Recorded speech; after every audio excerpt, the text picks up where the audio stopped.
Assalamualaikum warahmatullahi wabarakatuh. Berjumpa lagi kita dalam Pod Maya. Let's go. Yeah.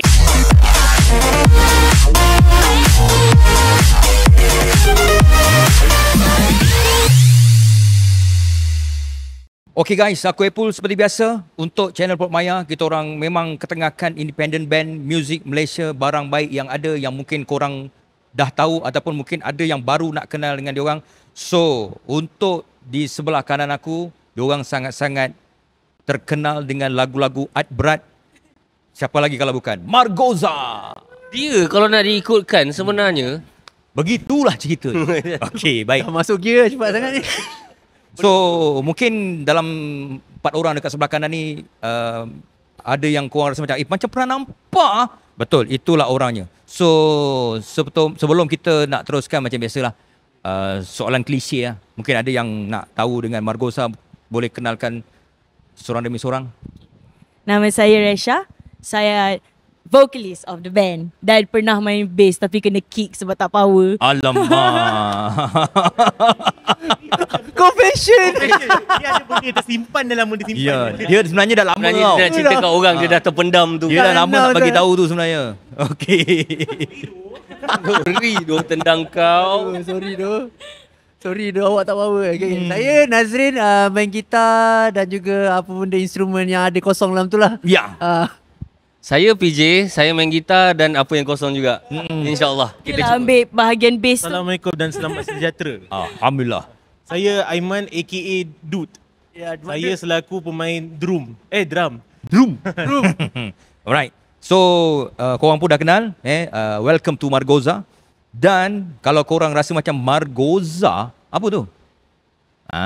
Ni dia nak cerita. Margoza tu sebenarnya kalau dalam bahasa Melayu dia lagi sedap lah, tongkat semambu.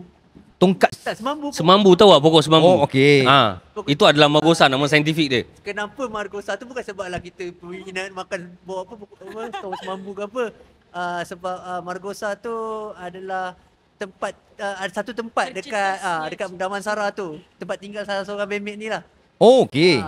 So, tiba-tiba rasa macam best pula nama tu. Nama Margoza. Adalah orang tu tiba-tiba dia macam like nama jalan ni kalau jadikan nama band ni sedap ni. Time tu tak fikir langsung nak buat band. At all. Tiba-tiba dia fikir, Margoza. Macam gitulah. Dia- Macam tu. Dia pun baru tahu juga. Tapi korang memang dah kenal each other lah sebelum ni untuk buat Ni band. baru kenal. Baru kutip Budak tadi. baru. Inilah nasib nak macam mana. Main-main kau So, kalau tengok bermula dengan PKP waktu pandemik. Sebelum lagi lah. 2017. Oh, I see. 2017 kita start as a band. Lepas tu tahun 2018 tu dah ada lagu dah, dari single lah. And then kenapa mungkin orang perasan kita orang lepas PKP tu sebab PKP kan. So orang ingat kita ni macam band baru. Sedih kan? Buat Kan? band lockdown. Itu lah. Sedih kan? Padahal waktu tu rasa macam dah ada Tengah naik tengah sedap. Time kita orang release album tu lah PKP. betul-betul dah tak boleh keluar mana-mana. Practice pun masing-masing online je. So, memang Tak ada praktis lah, tak ada show. Nak praktis lah. nak berarti apa kena saman kau. Tapi Raja Nazrin, of course korang pun tahu dengan satu lagu band. Dan sekarang ni dengan Margoza, dengan mungkin ada perbezaan cita rasa pendengar untuk satu lagi band dan juga Margoza yang korang nak try bagi tahu. Okay, tak tahulah kalau di mata aku sendiri tu apa beza SOG dengan Margoza tu. Kalau SOG tu adalah band yang aku ada dari dulu lah. Lepas tu Margoza ni adalah tempat di mana aku bukan buat Laki bini ni tak boleh. Sedih sangat bunyinya. dia macam karya-karya yang aku tulis tapi di POV mata seorang wanita macam tu. Oh. Maksudnya aku tulis tu untuk perempuan lah. Perempuan Faham? yang menyanyikan. Maksudnya aku tulis cuma takkan aku nak menyanyi sebab aku lelaki, hormon testosteron tu tinggi untuk Nampak. menyanyikan benda-benda macam tu. Jantan lah. Jantan. Bro. Dia lebih kepada isi hati seorang perempuan. So nak ada kelembutan tu. So aku bukanlah, maksudnya dalam SOG tu mungkin orang kenal aku sebagai yang main muzik keras tapi sisi aku yang lain tu itulah orang kata nak membalancekan jiwa tu. Faham. Tapi apa-apa pun kita nak ucap tahniah jugalah sebab pernah menang anugerah lagu indie kalau tak silap 2002. 2020. Yang first 2020. 2020. Tahniah. Ada target memang nak menang waktu tu? Tuhan bagi menang. Wow. Nampak? Plannya nak kalahkan pelukan angkasa. Tak adalah. Tapi itulah dia termenang pula dengan Termenang. Ke bagi Chan? Tak, masalahnya dia tapau semua. kita awal-awal dah tahu dah. Pelukan angkasa masuk apa? Pelukan angkasa masuk. Ini boleh makan ni. Alah bodoh. Kita ayam kan je diorang. Diorang tak ada nombor tau. Sebenarnya. Dia kelakarnya masa announce pemenang tu, budak-budak SOG yang pergi naik. Itu kelakar. Sebab nama lagu Sebab dekat-dekat. komposer dengan liriksis sama. Okey. Pelukan Angkasa dengan lagu yang menang penawar Penulis tu, sama. penulis lirik sama, Komposer sama. komposer tu aku. So, Okey. dia announce komposer dulu dengan penulis. Orang semua expect SOG sebab sebelum tu SOG dah tapau 2 award. Okey. So adalah yang mamat-mamat bebek SOG tu boleh sengal pergi naik atas stage. So kata confirm lah ni. Kita orang lagipun- engage sikit. Kurang menang tu. Ya tu tak apa. Lagipun sebab nama lagu dua-dua start pada P. So tak macam tak, pelukan kita orang kat belakang tu tak dengar. Orang dah sorak awal. Aku dah dengar dah. SOG. Macam tu lah. Yang aku kat depan sebab dah ambil award awal-awal lah SOG dah pegang satu piala. Dengar dia cakap Magosa. Saya cakap, Magosa lah. Magosa adik kau time tu macam Magosa. Lepas tu aku nampak yang kawan-kawan yang lain datang. Bukan. Kita semua macam Tapi alang-alang dah jalan terus naik ah. Ya aku memang dah Okey. dah. Yelah sebab lirisi dengan Diorang. aku suruh pergilah. Aku dengar itu Magosa tapi diorang macam confident. Dekat video tu nampak tau, diorang macam confident. Apa pasal SOG pergi? So diorang macam tak puas hati Aku biar je sebab diorang macam confident sangat ni. Korang kalah tau. Tak. Korang menang yang dua tu Yang sebab famous SOG je benar tau. siap. Dekat kamera macam acah benar. Rapi dekat kamera. Aduh. Tapi bila dah ada satu achievement yang korang dah juara, dah letak satu KPI yang lagu-lagu korang memang bagus. So dah mula ada yang nampak Margosa ni dah boleh ke mainstream. Sama juga macam SOG. So sekarang art-art korang tu lebih kepada more jiwa seorang wanita dengan lagu yang pernah aku dengar. Sebab sejujurnya aku pun bila dapat tanggungjawab untuk podcast, buat research juga dengar-dengar lagu Margosa. Quite nice dan memang korang deserve lah untuk Alhamdulillah, thank you. menang that year. Cuma kalau sebagai vokalis tanggungjawab tu rasa macam okey lah untuk menyanyikan lagu-lagu yang ditulis. Tanggungjawab Alamak. Takut dia jawab. Tanggungjawab dia dia tak rasalah macam heavy sangat sebab yang kita main band pun dengan kawan-kawan semua. So dia punya fear tu rasa tanggungjawab dia sebab lagu dia agak susah. Tapi sebabkan duduk apa yang cakap pun tak tahu. Nervous lah tanggungjawab dia. Apa yang cakap ni? I tak tahu. Okay, rewind. Tanggungjawab dia okey. Okey. Disimpulkan Ya. tanggungjawabnya okey. See, I cannot hold the mic. Alah bodoh. Dah boleh standby lah. Tadi kesian kat awal-awal dah kena kick sebab tak dapat main bass tau. Buat perangai ni pula kan. Kau nampak kan? Tak cukup tidur. Okey, untuk reference lebih kepada Margosa, kau lebih kepada sisi lain SOG. Untuk reference tu sebenarnya banyak lah. Start-startnya kita banyak ambil artis luar negara lah punya reference. Tapi bukan Paramore. Dia lebih pada alternatif pop lah. Indie scene luar lah. Okey. Sebagai contoh, time tu London Grammar lah. Kita selalu muzik macam London Grammar. And then kalau paling dekat yang macam muzik Indonesia, macam Geisha lah. Oh, okey. Macam Geisha.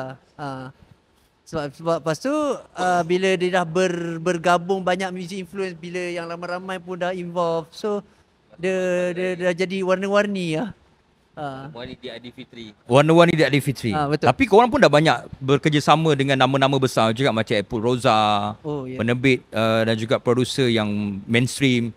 So bila pengalaman-pengalaman daripada diorang tu, aku rasa korang dah tak payah nak kerja berat sangat lah sebab korang just gunakan apa bakat yang korang ada, just tunjuk apa yang korang ada untuk dipersembahkan dekat audience. Tapi sekarang ni aku nampak fan dan juga crowd untuk independent punya scene ni dah mula supportive lah. Sebab kita dulu pernah jatuh juga, kalau korang setuju lah, waktu zaman-zaman K-pop, indie band dah mula macam band-band Malaysia dah mula tak tahu hala tuju nak perform dekat mana. Tapi sekarang ni kalau sebut mana-mana gig ataupun mana-mana event yang ada band, tak kisah pun diorang dah mula support. Setuju? Dia depends lah sebenarnya. Tak tahu lah, kita rasa dia apa penangan COVID tu sebenarnya dia ada gap 2-3 tahun yang membuatkan orang start melupakan gig indie, gig indie lah, gig underground, sebab orang dah start tak pergi show. So orang banyak lebih divert kepada screen social media punya barang. So banyak barang-barang social media ni apa yang cantik di mata diorang lah. So yang cantik di mata diorang ni diorang K-pop lah. Sejak mata memandang kan, sejuk. Ya. So sebab benda-benda tu yang dapat menarik minat orang generasi baru. So generasi yang layan gini, dia slowly start macam nak cuci tangan, sebab macam macam orang kata dah muhasabah diri lah. Mungkin zaman aku dah habis. So macam kita nak start new generation untuk pick up balik music indie tu. Kita dah nampak lah, dia dah ada balik. Cuma kita pernah ada satu fasa tu lah, di mana orang bila tengok tengok phone banyak sangat, tak macam tengok gig dengar muzik loud semua sesuatu. Bila phone, orang lebih fokus on visual tu lah. Betul lah, betul. Setuju, So setuju. that time semua artis fokus dekat nak jadi presentable dekat dalam screen instead of presentable dekat Live. So hence yang sekarang ni pun problem jugalah dekat banyak-banyak artis sekarang ni yang terlalu berat ke social media daripada macam dulu kita lah. Cerita-cerita abang-abang kan. Betul. Zaman-zaman kita orang dulu, Dik, kalau sebut gig, tak kisahlah berapa pun harga tiket. Waktu tu tiket murah lah, dalam puluh-puluh ringgit, paling-paling pun dalam 100 nak tengok gig apa semua. Tapi kita orang lebih suka layan music live yang loud banding kalau kita nak dengar daripada phone. Ada dia yang dengar macam ni. Tolong jangan dengar, pakailah earphone ke apa ke. Tapi sebagai penulis dan juga komposer, sekarang ni kita dah ada banyak teknologi lah, termasuk AI. Betul. Apa pendapat kau? Membantu? Tak tahu, aku might be old school ataupun kolot di mata orang-orang yang bekerja teknologi. Bukan kata aku tak kerja teknologi, aku always ambil tahu. Tapi aku tak tahu, mungkin orang lain back to differ dengan pendapat aku. Tapi kalau aku penggunaan AI mengatakan sebagai tool, betul AI tool, tapi untuk menjadikan tool buat lagu tu aku rasa dia membunuh manusia lah. Dia kill humanity je tu je lah. Pernah try? Pernah try? Siapa pernah try? Tak pernah try. Kita tak pernah try, tapi we've received. Yang lagu yang they wanted me to sing. Oh, yang itu dia. Tapi kalau tanya aku tak pernah try lah. Tapi aku tengok hasil-hasilnya sintetik lah. Tak ada feeling. Tak ada, ada juga yang orang dah buat lagu. Kebanyakan ni kita tahu, kebanyakan sekarang kat mainstream ni, even komposer-komposer yang hebat, yang menang award AJL ni, kita orang tahu je ada yang buat through Suno. Tapi dia dah buat, lepas tu dia nyanyi betul-betul lah. Dia record balik betul-betul. Tapi itulah, Membunuh lah, betul lah tu. Sebagai integriti kau seorang komposer, adakah itu daripada kau? Kau boleh cakap kau guna prompt. Semua orang boleh guna prompt tu. So tapi Dia je lah yang tahu kan. Yelah, itu je lah. It's about diri kau lah. Aku tak tahu lah. Macam aku tak tahu yang benda lain, sebab dia orang ni ada yang kerja designer ni lagi banyak heavy buatkan visual, lagi banyak heavy dekat Ada nak tambah? Sebagai creative visual punya person kan, AI bukan tempat aku final touches. Dia tempat permulaan aku untuk buat satu benda as a tool, as a reference, tapi aku takkan guna dia sebagai my final touches lah. Tapi for me to visualize something, sebab sound sebenarnya lagi penting buat. Betul. Sebab dia datang pada hati. Visual datang pada hati juga, kena ada passion. Tapi sebab visual ni kadang-kadang you cannot really imagine, sebab dia betul-betul jadi image. Sebab sound dengar. Ni kita nak lihat kan, sama melihat baru kita believe kan. Tapi bagi aku tak saran, tapi aku guna AI sebagai final touches, tapi guna AI sebagai untuk reference dan untuk cari apa tu, ilham je untuk membantu. This like your right hand man. Kalau you tak ada right hand man, that's your right hand man. Kita tak selalunya ada orang right hand man tu, kita boleh buntu idea. Tapi kalau ada right hand man yang macam kau boleh bully dia selagi boleh. Bagi pendapat aku bully je lah dia untuk dapatkan apa yang aku nak dalam creative visual lah. Tapi just untuk first move. First move je. Ya, okay. Contoh kalau aku write a story pun, kalau nak something nak write pun tak boleh. Memang pakai tu untuk satu benda. Maybe apa yang aku cari, sebenarnya kau kena pandai search apa yang kau dapat, yang kau nak. Bila kau search benda yang betul, baru dapat jawapan yang betul. Tak boleh apa yang kau search tu lah. Jangan membabi buta lah. Jangan membabi buta lah. Maknanya sama lah macam kau guna software-software pun, tu pun teknologi lah. Ya, yelah kalau macam gitar pun kita ada banyak juga. Ya, maknanya aku software tu pun ada AI form juga kan. Tapi dia membantu kau melajukan proses. Macam tu tak ada bagi. Termasuk vokal lah, kita ada reverb, kita ada delay apa semua. Dia visual orang anggap AI tu, padahal benda tu dah wujud lah. Cuma how you use it dan integrity macam abang cakap ni lah. Tapi kalau music aku tak suka. Maksudnya kau nak guna pakai tak apa, tapi kau tak payah proud lah. Yang kata kau Betul. Betul. Itu orang lain punya. Sebab Betul. dia kumpulan data-data orang. Betul. Data orang. Dia kumpulan Setuju. data-data. Kalau kau ambil idea sahaja tak beradu. Mana mic? Tapi idea saja patut kau olah balik. You jangan ambil macam seketul tu, lah. Jangan bangga-bangga ambil seketul lah. Betul? Lepas tu tak perlu nak bangga boleh lah sebut kalau bangga kita rasa ke? kita guna AI pun tak. Boleh tadi? Boleh. Okey. So tapi bagi macam aku rasa AI tu ada je, boleh. Kau boleh ada AI untuk jadi sidekick kau, tapi kau tak boleh terlalu rely on AI. Kau jadi hamba dia. Kau Setuju gunakan dia, jangan sampai digunakan kau. Betul. Jangan kau sampai kau ketagih pula daripada dia. Jangan kita letak 100% kerja. Jangan ambil seketul-ketul lah. Tak ada rasa manusia tu lah. Yelah, betul. I mean kita Lagu sedih tapi tak dapat sedih. Tegak macam tu. mungkin dia boleh jadi sedih bila macam kita dah dapat lagu tu, tapi kita buat balik, kita nyanyi menghayati cuba apa benda generated tu, sebab data-data yang di collect tu pun data-data yang hebat. Kan data-data daripada lagu-lagu Memang yang jangan hebat. ambil seketul lah. Melodi pun kalau ambil jangan ambil seketul, tukar balik. Tapi diorang punya dahsyat. Nak buat kita tahu. Diorang punya dahsyat dah terus boleh jadi sebuah karya. Produk, Aku sekarang ni, aku guna AI apa tahu? Aku nyanyi, aku suruh dia nyanyi balik. Sebab aku tahu suara aku tak sedap. Lepas tu siapa penyanyi tu? Penyanyi ni itu untuk pitching. Itu untuk demo. Untuk demo. Kalau tool untuk sebuah demo, aku boleh. Betul. Maksudnya sebelum habis, macam kau cakap tadi, sebelum final touch.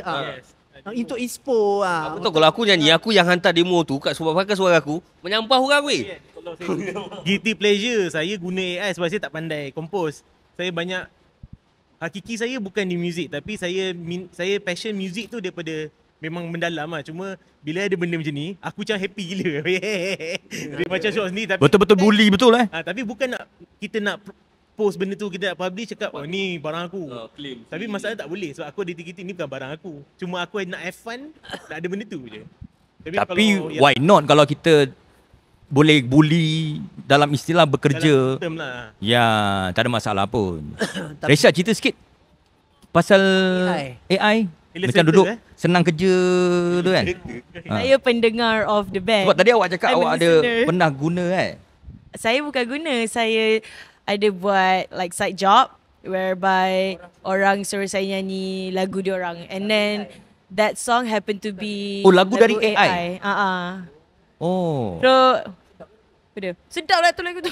I have to admit, it's so good. I see. So maksudnya memang 100% daripada AI tu just 100%. follow je. Dia kata hanya yang dia buat adalah dia hanya kasih lyric. Dia kasih lyric and then dia generate the entire song based on apa yang dia nak lah. And then dia hantar to me. And then I listen to it and I was like, dang, this is quite good. So maksudnya sebagai seorang penyanyi dan juga vokalis, dengar yang AI tu nyanyi dah macam sedap. Pada to my ears, yes, sedap. Tapi we understand that it's AI, you know, which I don't know, I'm half and half on it. Okay, kita menghargai semua pendapat. So kalau korang tonton episod kali ni, mungkin korang pun salah seorang yang menggunakan ataupun boycott whatever lah. Kalau you rasa macam you nak pakai, you guys pakai lah, sebab kita pun tak boleh nak judge. Cuma kita just nak beritahu sebab sekarang ni kita terpaksa follow sebab kita bergerak dari zaman dulu, tak kisahlah 40s ke ataupun 50, daripada zaman piring hitam, diorang buat lagu masuk studio, nyanyi walaupun salah cuma Kena buat balik. awak kena ataupun korang kena nyanyi balik dari awal. Walaupun hanya sefrasa je. Tapi sekarang ni dah memudahkan lah. Kalau macam contoh ada beberapa part yang salah mungkin boleh record part tu je. Just you, yang penting you guys enjoy je apa yang ada. Cinta Pasti Bersatu, rasa macam lagu tu agak, message dia agak berat juga. Cinta Pasti Bersatu. Mungkin waktu tu bila dapat daripada lirik, study dulu sebelum menyanyi ataupun dah memang masuk terus dengan lagu tu ke? Saya Ada pilih lirik tu. pengalaman-pengalaman daripada Lagu tu cara kita orang buat is basically one day dia datang, dia kata macam like, oh, I have this melody. And then I listen to it and then I will say, oh, this sounds like lagu yang memberikan tema such and such. And then I wrote the lyrics. So pretty much the lyric tu I already dah somewhat menghayati. bukan cerita dalam diri ataupun family ke? Not necessarily. Untuk lagu tu Cinta Pasti Bersatu. Siapa? Oh ya. So ada lagu tu dia lupa lagu tu. Tapi dah saya pass baton. Dia lupa, dia bukan macam macam First time ni sembang podcast. tak apa. Okay. Lagu tu aku dah buat lama, tahun 2010 aku dah buat. Melody? Tak ada lirik ah. Lagu tu muzik dah semua dah ada. Tak pernah ada, tapi tak pernah ada ni sebab aku aku tak boleh nyanyi lagu tu. Aku rasa perempuan menyanyi. Okay. Banyak so Margosa tu banyak lagu yang aku dah tulis lama-lama. So Not Happen To Be, Cinta Pasti Bersatu tu macam projek cakap jom. Itulah cakap nak perlukan isi hati seorang perempuan. So ditulis. So Margosa time tu kita orang banyak buat lirik yang agak dark lah. It's always tentang perpisahan. Perpisahan tu pula banyak POV-nya. So yang ni Cinta Pasti Bersatu ni sebenarnya unik jugalah. Cerita tentang orang kata kita berkonversasi dengan spiritually. Spiritually dengan yang benda yang kita tak nampak. So macam mana kita, So it can be orang yang dah tak ada. tak ada lah sebenarnya. Okay. Tapi orang kata nak ada biddingan kita bercakap dengan orang tak ada lah. Okay. Beda kan. Okay. Tak ada lah. Dia so laki yang perempuan tu adalah itulah. Laki tu balas balik yang POV yang dah tak ada. Faham? Dia kata Tapi lagu tu dah lama tak perform lagu tu hits tau. Ha. Dan rasanya waktu ramai juga viewers dan juga yang menonton kenal Margosa mungkin daripada Cinta Pasti Bersatu. Ada yang mungkin pernah datang ke live show korang dan mungkin ada yang datang waktu waktu penyampaian award dan sebagainya. So tak kisah pun dekat mana diorang dengar Margosa ataupun lagu korang, tapi kebanyakannya apa yang aku boleh share, aku setujulah dengan Nazim bagi tahu daripada isi hati seorang perempuan tu. Sebab tapi kalau nak bercakap daripada terms komposer dan juga penulis lirik, lebih senang sebab kau buat dua-dua kan. Lebih senang melodi ke ataupun lebih senang menulis? Mana datang dulu? Tanya aku memang buat melodi dulu. Melodi dulu. Lepas tu kalau aku rasa aku nak buat tulis lirik, aku tulis on the song. Tapi kalau aku rasa macam aku nak tangan lain, aku nak jiwa lain yang menulis. So aku just jumpalah orang tu, aku cakap macam tu. Aku jumpa Resha, aku cakap aku nak benda ni. Aku cakap ni cerita dia, kau tulis je. Tulis pandangan kau tentang cerita ini. Your POV. So Faham. kita buat keluar satu tema, tulis. So selain daripada Resha, banyak lagi lah kita dah pernah work dengan Kak Faz, Fazina, Ana Rafali. Yes. Dengan Wani Ardi. Semua very very good songwriter, penulis. So dia bila kita bagi tahu tu diorang senang buat. Orang panggil dia lebih pada method writing. Method writing tu macam kita menuliskan lirik tu, dia dah picture contoh macam kita bayangkan dalam room tu ada contoh room ni warna hijau belakang ni. Okay. So lirik tu akan menceritakan untuk bawa kita ke sana. Faham. Faham. So same goes to penulisan yang kebanyakan bila aku work banyak macam tu. So kau dah bagi POV? Give you So, diorang macam mana pandangan orang tu dalam apa benda POV aku. Menarik juga. So mungkin ada Dia nak macam try. director lah. Macam aku direct tapi actor tu yang act accordingly. Barulah keluar bahasa-bahasa yang, sebab dia ada kat dalam situasi tu. Ya. Apa yang dia terfikir mungkin bahasa Mungkin ya. apa benda lain. Itu olahan dia lah. So dia jadi, bagi aku tu jadi lebih, orang kata karya tu lebih vibrant daripada kalau aku buat seorang, mungkin dia too saturated, terlalu aku. Tapi bila aku, itulah kata nak speak for others, itu je lah aku boleh buat. So Margoza 100% Malay song? English banyak juga kan, banyak. Our last album, ada dalam 5 songs of English lah. I see. I think so. 5. Yeah. No, the first 5 tu. Because kan plannya kan kita nak pergi luar. Lepas tu lockdown. Balik-balik je lockdown. Kita sempat touring, dah release album tu, kita sempat tour Ini tu masa time COVID. Dia time permulaan tu. Mula COVID. Oh, okay. Kita ada satu spot, satu tu pergi Taiwan. Taiwan tu tak Time tu dapat dah pergi, break up sebab gila dah. situ dah lockdown. So kita orang terpaksa skip Taiwan, so stay lama sikit kat Vietnam. Duduklah Vietnam dekat berapa hari? 4 hari eh? 4 hari stay ke? kat Lama kat Vietnam. Vietnam tengah sejuk sedap. So untuk 2025 next project korang, mungkin korang dah sampai ke Vietnam, dah sampai ke Taiwan. Ada beberapa negara yang dalam plan nak pergi ke? Kita target lokal dulu lah. Target lokal. Kalau lokal, lepas tu kita boleh lah try balik nak hit Indonesia, Singapore balik. Tapi 2025 ni rasanya kita orang tengah plan untuk release album ni. yes, kita So plan we've got a siapkan few lagu. songs coming Kita out. siapkan internal kita dulu. Yes, betul. Untuk merch? Merch, kita habiskan dulu merch yang But tak sekarang- habis segini. Kita tengah nak Mak Kosa nak rebranding kan? Pasal nak rebrand balik rebranding. sebab design-design lama tu sangat album lama, which is very dark, sad and sappy. So lagu dia sekarang kita kena ceria-ceria so plan album baru ni. sekarang kau senyum. You know, kalau time photoshoot kan dah terlalu biasa macam masam semua kan. And then I would have Dia to like budak always band yang remind, kita band guys kita senyum, ni." senyum. So terpaksa macam Muka ceria sikit lah. Sebab nak tukar lagu-lagunya taklah bop yang very upbeat apa pun lagu kita, tapi it's not as It's hopeful. sad atau not as mellow as previous album. alright, sebenarnya banyak kita nak borak. Kalau ikutkan podcast ni kita boleh pergi sampai sejam 2 jam. Betul. Tapi untuk pengetahuan korang yang menonton episod kali ni, diorang podcast sebelum diorang perform di Marina Walk Puteri Harbour Johor Bahru untuk Chocolate Festival. So guys, mana yang sempat datang pada malam konsert tu boleh komen-komen kat bawah. Oh, aku ada. Macam tu lah. So kalau ada juga mungkin yang soalan-soalan aku tak dapat nak tanya ke dengan masa yang kita ada, you guys boleh tanya je soalan dekat ruangan komen. Kalau free time nanti diorang boleh jawab apa je soalan yang korang nak tahu. Okey, kita dah berada dekat ujung-ujung. Jadi kita seperti biasalah, ada adik-adik ataupun yang dekat luar sana mengidolakan korang. Kita mana tahu.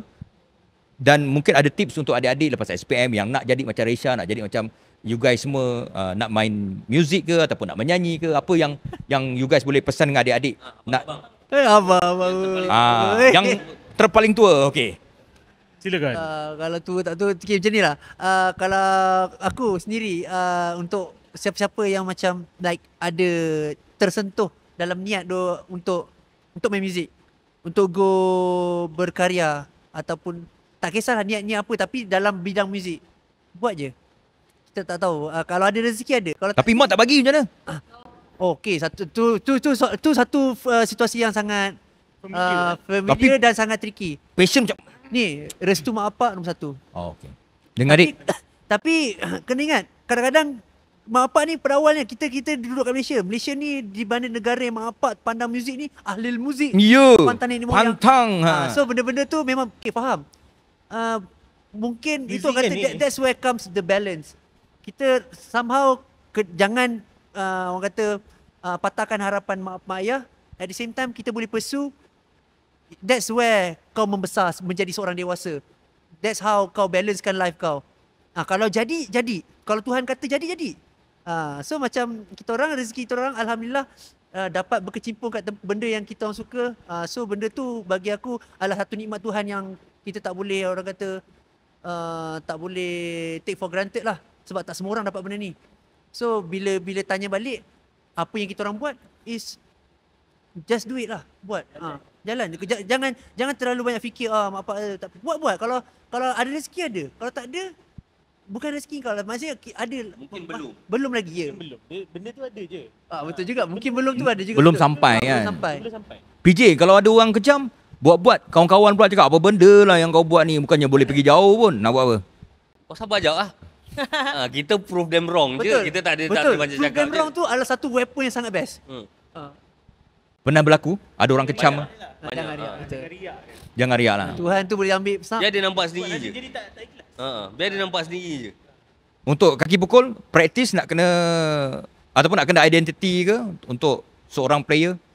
Kalau saya lah kan, kalau pengalaman saya rasa kalau in term music saya tak ada proper education music. Saya bukan ke arah situ. Tapi kalau saya rasa siapa nak ke arah music, apa-apa pun kena ada proper education. In term music ke art ke apa-apa semua ada proper lah, ada guide. Kalau sendiri boleh tapi kena ada juga pandai cari the right question to get the right answer. Bernas. Sebab, Setuju? Sebab if you tak faham apa yang kau nak buat, kau takkan dapat answer kau. Okay, last but not least, Reisha. Sekarang ni kita tengok kalau dekat luar banyak lah. Dekat Malaysia mungkin tak berapa ramai vokalis wanita dengan band. So mewakili juga yang lain kalau ada adik-adik perempuan yang nak menyanyi tapi dengan band kesemuanya lelaki. Kadang-kadang biasalah, of course, mentality Malaysia ni ada yang memandang satu lagi sisi negatif untuk vokalis perempuan bersama dengan band. Mungkin ada tips ke ataupun idea ataupun nak kongsi juga? Saya based on my experience, because I sangat lucky because I have parents and very very supportive. Sangat-sangat supportive. Level yang my dad time saya baru start my music, he yang akan drive me around. He drove me to all my practices and all ni. Sebab dia tahu like I'm the only girl with the boys. Even like before this point I was in a different band, but I'm always the only girl. And I'm always with like around guys kan. Jadi my dad will always teman. Even like one time to recording up to like 3 AM ke apa. Ya, He will like sleep at the studio. Dia akan literally just duduk situ. So thank you Papa. So but I mean like so I was like lucky enough to have such supportive parents lah. So like what Nazrin said, kalau you have some sort of a challenge kan from orang keliling, I guess you have to kind of like go through life, just consider everything, take everything into consideration lah, and just do as much as you can, you know. Okay. Thank you. Style. Thank you. Akhirnya. Thank you. Akhirnya. So guys, terima kasih untuk korang yang menonton sampai habis episod kali ini. Mana yang mungkin terkurang terlebih, aku mewakili Port Maya nak mohon maaf. So jangan lupa juga untuk support Margoza dekat semua platform, IG, Facebook, TikTok, Trade, apa lagi ada? Semua. Ya, platform digital juga, Spotify. Dan support juga barang baik kita, sebab diorang ada barang yang sangat bagus. Dan insyaAllah coming soon 2025 akan come out dengan new album. So nantikan daripada Margoza. Apa-apa pun korang jangan lupa tekan loceng untuk korang dapat notification paling awal. Ya, ada macam Afundi pula sini. Okay, dan kita tak tahu siapa lagi next guest, next band untuk episod Port Maya. Apa-apa pun aku pun nak ucapkan jutaan terima kasih. Sampai kita jumpa di next episod Port Maya. Bye-bye.